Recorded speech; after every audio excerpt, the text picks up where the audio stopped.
नमस्कार दोस्तों, आपका एक बार फिर स्वागत है मेरे YouTube चैनल फसाने अजायब में। आइए सुनते हैं उषा प्रेमवदा द्वारा रचित उपन्यास अल्प विराम का अगला भाग, मेरी यानी डॉक्टर वंदना की आवाज में।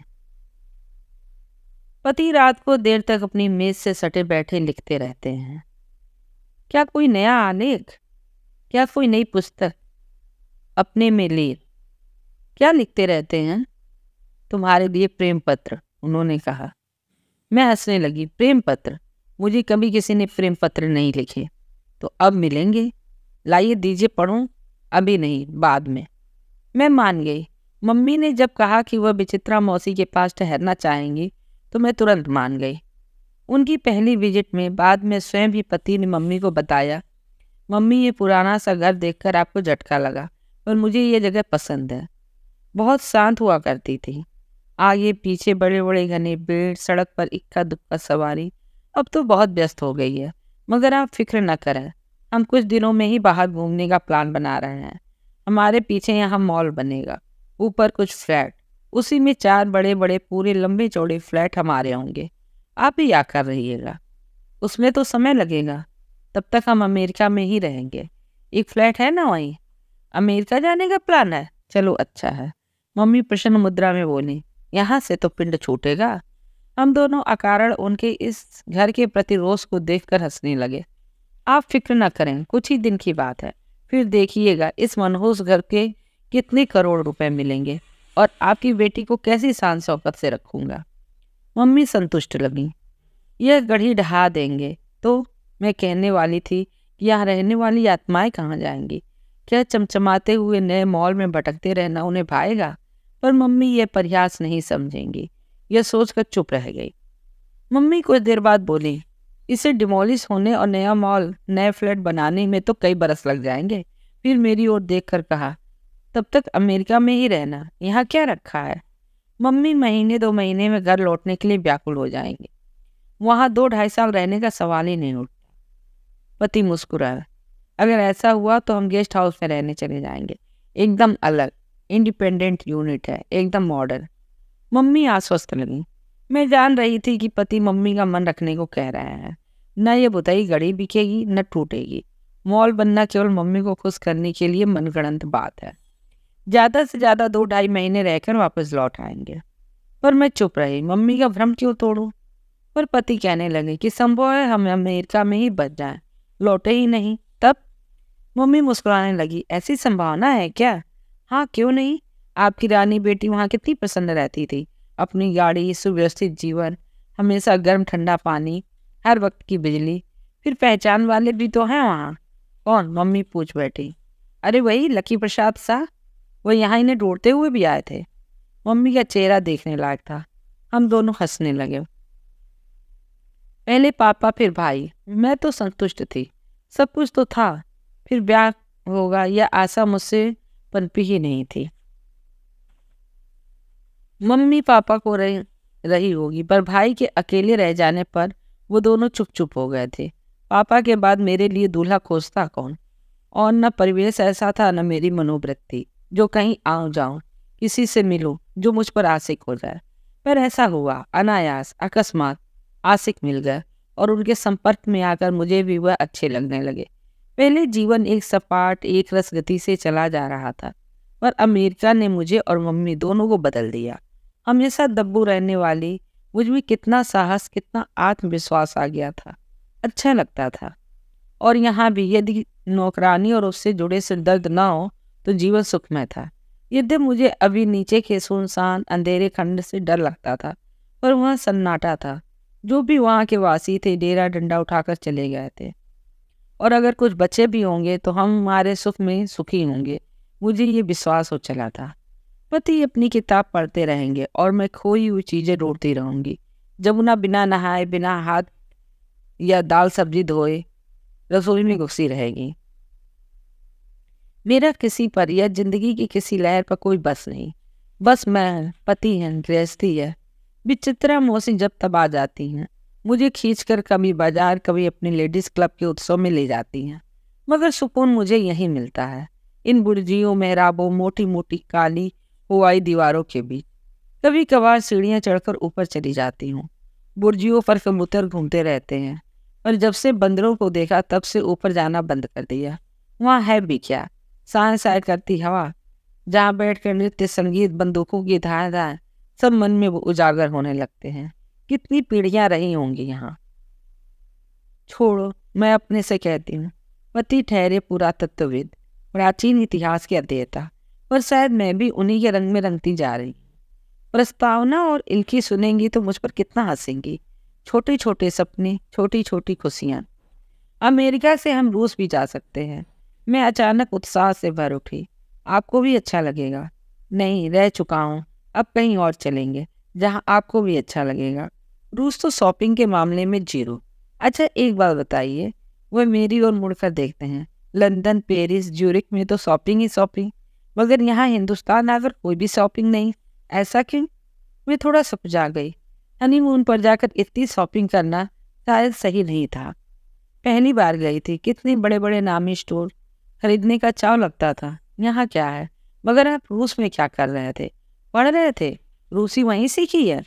नहीं, पढ़ाई के बाद भारतीय दूतावास से संलग्न था। दूतावास? कैसे? उन्होंने चश्मा उतार कर रख दिया, पृष्ठ के बीच उंगली रखकर किताब बंद कर दी। फॉरेन सर्विस में था, रूस में पोस्टिंग हुई थी, उससे पहले बुल्गारिया में था। आप फॉरेन सर्विस में थे? मैं अचकचाकर उनका चेहरा देख रही थी। आपने कोई बताया नहीं? सर्विस क्यों छोड़ दी? क्या कोई फॉरेन सर्विस भाई को पता है? कोई खास बात नहीं समझी। उन दिनों कंपटीशन में बैठने का फैशन था, साथ के सभी लड़के ट्राई कर रहे थे, तो मैंने भी सोचा चलो हम भी ट्राई कर लेते हैं। आ गया, कुछ साल रहा, फिर लगने लगा कि मेरे लिए सही नहीं है, तो छोड़ के इतिहास और पुरातत्व में लौट आया। ये कोई अहम बात नहीं थी। अगर रहते तो अब तक किसी बड़े देश के राजदूत हो जाते, कितनी इज्जत होती। तब आपसे कैसे मिलता? वो मुस्कुराया। मुझसे मिलना तो कोई अहम बात नहीं। अच्छा बताइए, आपको कोई विदेशी गर्लफ्रेंड थी? ढेरों। वह हंसने लगे। आपको तो रूसी भी आती है, बस कुछ दिन रहेंगे, पहले ताशकंद फिर मास्को। वह मुस्कुराते रहे, देखते रहे। मास्को में क्रेमलिन देखना चाहती हूँ, और हर्मिताज भी। हर्मिताज मास्को में है? नहीं है। जहाँ भी हो, इस बार रोज जरूर जाएंगे। और पास्तरनाक की कब्र के दर्शन नहीं करेंगे? अब आप मुझे तंग कर रहे हैं। उन्होंने किताब से उंगली निकाली, पृष्ठ खुल गया। मैं उल्लसित पर मौन। वह किताब पढ़ने में लीन हो गए। पश्चिम में आकाश गुलाबी था, तोतों का एक झुंड कलरव करता हुआ पिछवाड़े के पेड़ों पर उतर रहा था। सड़क के पार शोरगुल बढ़ने लगा। नारंग जूस सेंटर के आगे कई लोग खड़े थे। कुछ स्त्रियां टमाटर और प्याज खरीद रही थी। मुझे एक बार फिर बड़ी परिचित सी अनुभूति हुई, जैसे मैं अपने शरीर से निकलकर हवा में तैर रही हूँ। जो कुछ हो रहा है उसे मैं ऊपर से देख रही हूँ। आसपास भीड़ भड़क्का, ट्रैफिक, बाजार का हल्ला गुल्ला। मैं शरीर विहीन, संज्ञा विहीन अधर में विचर रही हूँ। मैडम जी, एक कर्कश स्वर, धड़ाम से मैं नीचे यथार्थ में। क्या है? मैं कुर्सी पर बैठी हूँ, स्थूल साकार। पश्चिम में सूरज डूब रहा है, हर तरफ गुलाबी गुलाबी उजाला फैल रहा है। पति रूस नहीं जाएंगे, उनकी इच्छा नहीं है। तब फिर कहीं आसपास ही, जहाँ भी वो जाना चाहे। मेरे लिए तो हर देश नया होगा। स्त्री के कपड़े लाया हूँ। ठीक है, रख दो। कितना हुआ? साहब एडवांस दे चुके हैं। वो मुड़ा और चला गया। इसकी बीवी बीमार थी, आप घर पर नहीं थी? अच्छा किया। अब मैं पूर्ण रूप से धरती पर हूँ। शाम हो रही है, अभी अभी नौकरानी आकर खड़ी हो जाएगी, उसे शाम के खाने का बताना होगा। मैं उठ खड़ी हुई। आपने ठीक ही कहा, रूस इतनी दूर भी है, ठंडा भी। फिर उन्हीं की बात को दोहराते हुए हल्के व्यंग से बोली, और जब शॉपिंग नहीं है तो जाने का मतलब क्या है? वो मेरा व्यंग समझ गए, मुस्कुरा कर बोले, तब तो हांगकांग जाइएगा, चीन भी, वहाँ हर एक चीज़ की कॉपी मिलती है, रोलेक्स घड़ी, डिजाइनर पर्स। मैंने कुछ भी नहीं कहा।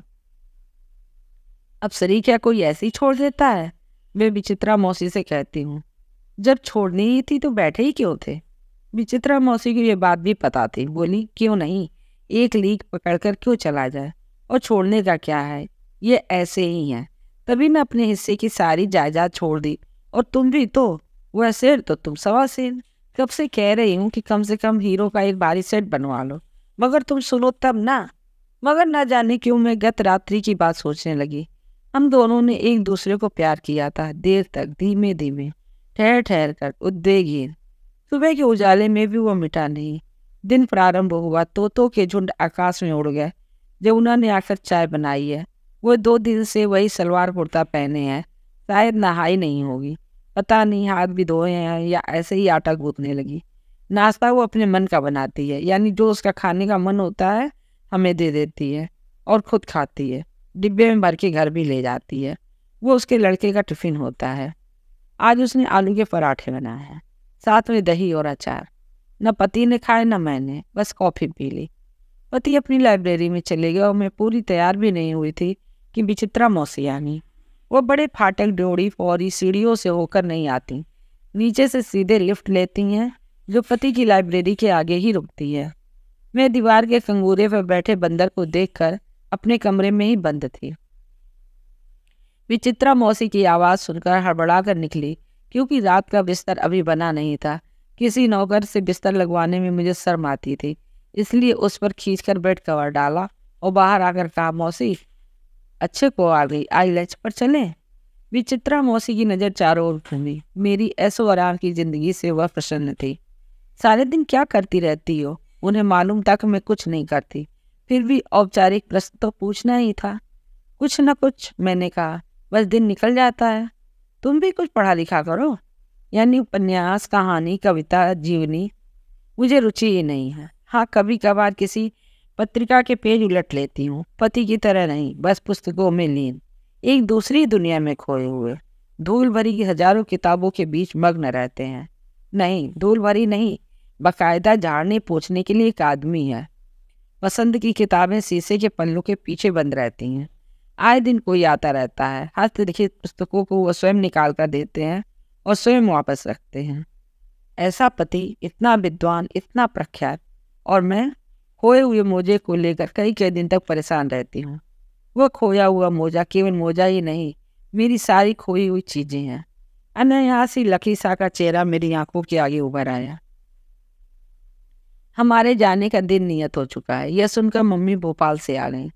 मैंने अपने पास रुकने को नहीं कहा। एयरपोर्ट से उन्हें लेकर विचित्रा मौसी के घर चली गई। हम अंदर पहुंचे तो वहाँ अलग ही दृश्य था।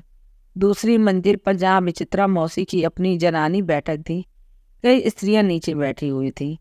कारपेट पर सफ़ेद चादर बिछी हुई थी और ढोलक, मंजीरे, तबले की टनकार के साथ मौसी पुराने फैशन की गोटा लगी साड़ी पहने हारमोनियम बजाते हुए गा रहे थे। उन्होंने हमें चुप रहने का संकेत किया। तब हमने देखा 2 युवतियाँ कैमरा लिए यह दृश्य रिकॉर्ड कर रही थीं। विचित्रा मौसी का गला मीठा था और सुर भी सधा हुआ था। वह गणेश वंदना गा रही थी। एक युवती ने इशारा किया, कैमरा रुक गया और गाना भी। ये सब क्या तमाशा है? मम्मी ने पूछा। आंटी जी, एक युवती ने विदेशी लहजे में मगर हिंदी में कहा, तमाशा नहीं, हमारा रिसर्च है। हम स्त्रियों के ट्रेडिशनल, पारंपरिक। विचित्रा मौसी ने कहा, हाँ, वही संगीत इकट्ठा कर रहे हैं, घर में गाए जाने वाले। दूसरी युवती ने कैमरा संभाल कर रखते हुए कहा, हम परंपरागत संगीत वह शब्द ढूंढ रही थी। इकट्ठा, मौसी ने कहा, हाँ, कलेक्ट कर रहे हैं वह गीत जो उत्सव पर गाए जाते हैं, जन्म पर, विवाह पर। उसने झोले में से पानी की बोतल निकाली और डॉट खोलकर बड़ा सा घूंट लिया। यह हमारी BA ऑनर्स की रिसर्च है, वह अपने आप अंग्रेजी में कहने लगी। आजकल फिल्मी संगीत इतना छा गया है कि कुछ दिनों में ये पुराने गीत, तीर्थ त्योहार लोप हो जाएंगे और आम जिंदगी फिल्म और टेलीविज़न को फॉलो करने लगेगी। हम उन्हें देखते रहे, ऊपर से नीचे तक। भारतीय त्वचा, नक्श, पहनावा, दोनों विचित्रा मौसी की सुंदर साड़ियाँ पहने थीं, परंतु बातचीत, मुद्रा, खुलापन एकदम पाश्चात्य। मैं रेचल उत्तरा और ये मेरी जुड़वा बहन रूथ मल्लिका, उसने परिचय दिया। और ये जीजी, मौसी हंस रही थी, मेरी भी जुड़वा बहन। ओहो, रेचल का मुंह गोल गोल था और उसने मेरी ओर देखा। ये तुम्हारी हल्दीपुरी अंकल की वाइफ, बहन की बेटी। ओह, कितनी सुंदर, उन्होंने कभी नहीं बताया। आप लोग मेरे पति को जानती हैं? मैंने पूछा। जानती हैं? बहुत अच्छी तरह से। हमारे पिता के अच्छे मित्र हैं, उन्हीं ने हमारा यहाँ रहना सेट किया है। अरे, मैंने मन ही मन कहा, मुझे एक बार भी नहीं बताया कि इस बार विचित्रा मौसी की पेइंग गेस्ट मेहमान उनके अमेरिकन मित्र की 2 लड़कियां हैं। उनकी आदत है, कितना कुछ गोपनीय रखते हैं। विचित्रा मौसी ने कहा, जीजी पहले चाय पियेंगी कि आराम करेंगी? मगर मम्मी कुछ कहें उससे पहले ही हमारी जमुना चाय लेकर आ गई। साफ सुथरी, बाल पीछे चोटी में, सलीके के कपड़े। मुझे देखकर मुस्कुराई और ट्रे मेज पर रखकर बोली, साहब को नहीं लाई? वो भी गाना बजाना सुन लेते। चाय के साथ गरम गरम कचौड़ियाँ थी, मटर की और गाजर का हलवा, मठरी सांखें, रूथ और रेचल के लिए खीरे के सैंडविच। ये सब तुमने बनाया जमुना? मैंने पूछा। हाँ, सैंडविच मोहन भैया ने सिखाए, बाकी चीजें तो मैं जानती थी, हमें बनाकर कभी नहीं खिलाई। जमुना सबको प्लेटें पकड़ा रही थी। मेरी बारी आई तो बोली, आपने कभी कहा नहीं? वह दांत ने फोड़कर हंसने लगी, मुदित मुद्रा में। चाय पीते पीते विचित्रा मौसी कहने लगी, हमारे यहाँ गीत गाने की भी परंपरा होती है। विवाह के पहले गणेश वंदना कि सारा काम निर्विघ्न हो, फिर गौरी पार्वती का गीत, क्योंकि वही अखंड सुहाग देती हैं। उसके बाद ये लड़की के घर हो तो बन्नी और लड़के के घर हो तो बन्ने, और फिर भात, और बारात आने पर गालियाँ। ढोलक वाली ने कहा, गालियाँ यानी अब्यूज? ऐसा क्यों? अंदर से मौसा जी के खांसने की आवाज आई। कोई है? उन्होंने पुकारा। मौसी ने हारमोनियम अलग सरका दिया और हड़बड़ाकर उठ खड़ी हुई। ढोलक मंजीरे वाली स्त्रियों ने कहा, कल आ जाइएगा इसी समय। वह अंदर चली गई। मम्मी और मैं तीसरे कमरे में ठहरे, जहाँ न कूलर था, न एयर कंडीशनर, न संलग्न बाथरूम। हमने ज्यादा तो वे लड़कियां ही मजे में हैं, मम्मी ने कहा। विचित्रा मौसी हमारे पास आ रही थी, सुन लिया। कहने लगी, सब समय का खेल है, बीमारी के कारण इनकी वकालत तो ठप ही समझिए। ऊपर के खंड का जो किराया है उसी से काम चल रहा है, कोई बंदी पेंशन तो है नहीं। मेरा यह मतलब नहीं था। और मौसी रुकी नहीं। मुझे घर से निकले कुछ ही घंटे हुए थे, पर अचानक पति की याद आने लगी। माधव मोहन देखभाल कर रहा होगा, पर वो अपनी किताबों के बीच लीन बैठे होंगे। आजकल उन्हें न जाने क्यों किताब समाप्त करने की जल्दी थी। दूसरे दिन फिर जमावड़ा हुआ, ढोलक मंजीरे कैमरा, हम सब न दिए मुट्ठी तिल तिलों में मेरा जी। वह सुरीली आवाज में गाने लगी, बैठक बैठनते ससुर हमारे, कहू बहु जान कितने खुलाऊं मेवा, न चाहिए तेरी मेवा, न चाहिए तेरी मेवा। क्या एक मुट्ठी तिल में क्या बोरी खाली हो जाती? क्या क्यों न लाए तिल मेरे लिए, न दिए मुट्ठी भर तिल। अंतिम पंक्ति सभी स्त्रियों ने मिलकर गाया। मतलब? रेचल ने पूछा। मतलब ये कि घर की बहू प्रेग्नेंट है, शायद उसका मन तिल गुड़ खाने का हुआ है, पर उसकी इच्छा पूरी नहीं हुई, उसे तिल गुड़ खाने को नहीं मिला। ऐसा ही होता था, अपनी सारी इच्छाएं मारते मारते मन ही मर जाता था। तब अब संतान को जन्म दिया, बेटा हुआ होगा, तभी परिवार इतना लाड़ कर रहा है। ससुर जेठ देवर सभी बारी बारी पूछ रहे हैं कि वो क्या खाना चाहती है, मेवा फल जलेबी मिठाई। तो वो व्यंग करती है कि जब मेरा मन तिल खाने का था तो एक मुट्ठी तिल नहीं मिले, अब मुझे कुछ ना चाहिए, न मेवा न फल न मिठाई। सो सैड, रेचल ने कहा। हाँ, इसी तरह लड़कियों की चाह अरमान कुचल जाते थे। जो घर के बड़े पुरुष तय करते थे वही होता था। देखो जीजी को मिले मणिमय वर्मा, गोरे हैंडसम डिप्टी कलेक्टर।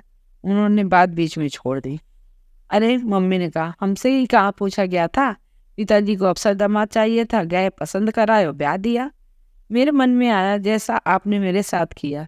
पीढ़ियां बदल गईं मगर मनोवृत्ति नहीं। अरे, सब समय बदल रहा है, मौसी ने कहा। फिर मेरी ओर देखकर हंसी।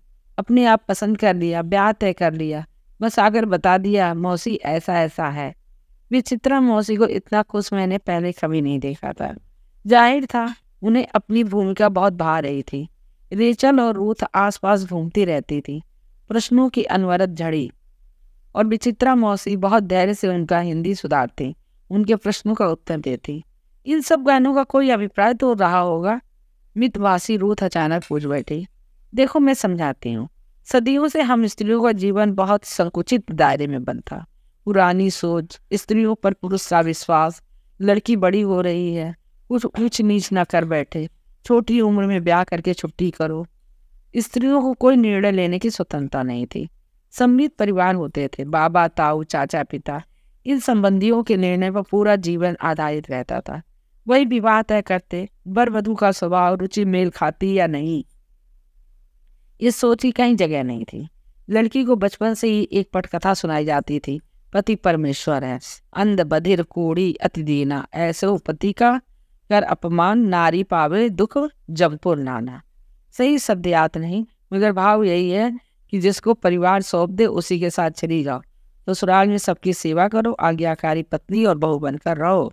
विचित्रा मौसी एक क्षण पर रुकी। रूथ की उंगलियां उसके लैपटॉप पे दौड़ रही थी। वो नोट्स ले रही थी और रेचल आज कैमरे के पीछे थी।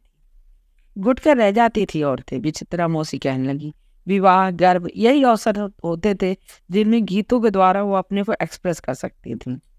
इसमें 3 कैटेगरी समझ लो। एक वह जिसमें स्त्री अपने अरमान व्यक्त करती थी, दूसरी वह जिसमें अपनी परिस्थितियों पर कमेंट करती थी, और तीसरी व्यंग उलाहने।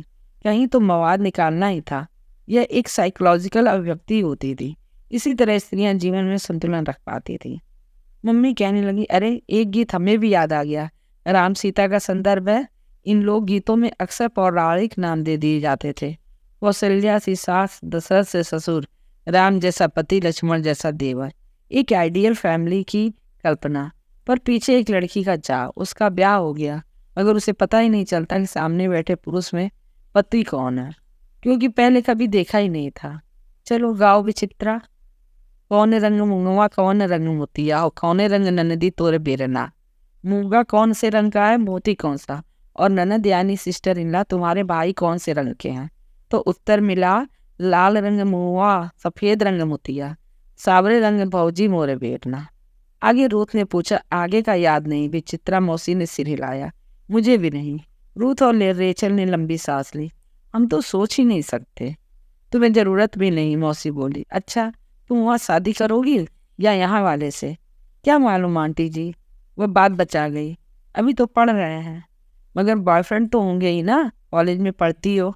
रूथ और रेचल ने एक दूसरे को देखा और हंसने लगी। कुछ नहीं बोली। इसका है, रेचल बहन को खिजाती हुई बोली। सप्ताहांत भर घर पर आता रहता है। मोम और डैड को भी पसंद है। एक ही कमरे में? विचित्रा मौसी ने पूछा। हाँ, एक ही कमरे में, स्वाभाविक बात है। विचित्रा मौसी ने सिर हिलाया। यहाँ भी यही चलन होता जा रहा है। अतिमा आती है तो श्रीमय के साथ ही तो रहती है। मम्मी चुप है, एकदम चुप।